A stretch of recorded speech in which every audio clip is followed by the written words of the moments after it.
বাইগান। মা লক্ষ্মী, হে মা, মাগো আজকে তো ধনতেরাস মা, একটু ধনের ব্যবস্থা করে দাও না, কোনোভাবে হোক একটু ধন যাতে হাতে চলে আসে। আরে পটলা, তুই এখন আরতি করছিস, ধুনো দেখাচ্ছিস ঠাকুরকে? আমি অলরেডি ধন পেয়ে গেছি। কিভাবে রে? এই দেখ দোকানদার ফেরত দিল, বাইগান। এই দেখ ভাগ্য, বুঝলি, ভাগ্য। আমার আর কোনো কিছু করতে হয়নি, লক্ষ্মী আমার নিজেই হাতে এসে বসেছে ভাই। তুই তো পাগল রে বেটা, তুই তো মহা পাগল। ধনের আশায় বাপ্পা পেল 1 টাকার আশীর্বাদ। তোমরা কারা কারা কি কি আশীর্বাদ পেলে কমেন্ট সেকশনে অবশ্য জানিও কিন্তু।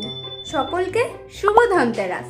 আমার এই ভিডিওটা ভালো লাগলে অবশ্যই একটা লাইক, কমেন্ট, শেয়ার আর সাবস্ক্রাইব করতে ভুলো না কিন্তু।